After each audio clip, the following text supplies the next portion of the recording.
এই ডিজিটাল আসক্তিটা চার ভাবে আঘাত করে এবং ক্ষতি করে। প্রথম হচ্ছে মস্তিষ্ক ও ডোপামিন।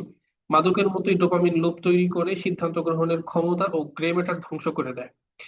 মাদক যারা নেয়, যারা ইয়াবা নেয় অথবা কোকেন ইত্যাদি সমস্ত মাদক দ্রব্যগুলো আছে, সেগুলোতে যারা আক্রান্ত, মাদকাসক্ত যারা, তারা যেভাবে মাদকের এই লুপের মধ্যে মানে বন্দী হয়ে যায়, আটকে যায়, যারা ডিজিটাল আসক্তিতে আক্রান্ত তাদেরও সেম কাহিনীটাই হয়, তারাও এভাবে আটকে যায়।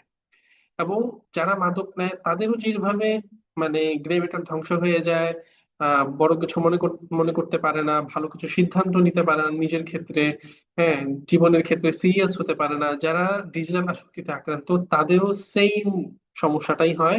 এবং ডোপামিন লুপ যে ব্যাপারটা, মাদক নিলে তাদের যেভাবে ডোপামিন রিলিজ হয়, আমরা জানি যে ডোপামিন আমাদের মস্তিষ্কের একটা ইয়ে পদার্থ, যেটা আনন্দদায়ক কাজগুলো করলে অথবা মানে আনন্দদায়ক কোনো কিছু হলে, দেখলে অথবা খেলে, তখন মানে এই ডোপামিনটা রিলিজ হয়। তো যারা মাদক নেয় তাদের মাদক নেওয়ার মাধ্যমে ডোপামিনটা রিলিজ হয়, আর ডোপামিন রিলিজ হলে মানুষ আনন্দ পায়, খুশি হয়। তো যারা ডিজিটাল আসক্তিতে আক্রান্ত তাদেরও এভাবে মানে ডিজিটাল ডিভাইসের মধ্যে যত বেশি সময় দেয় তাদের ডোপামিনটা তত বেশি রিলিজ হতে থাকে এবং তারা আরো বেশি মজা পেতে থাকে।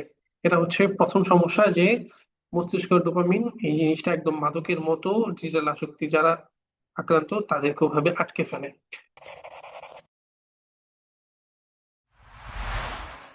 Sierrat Academy, Journey to Prophetic Lifestyle.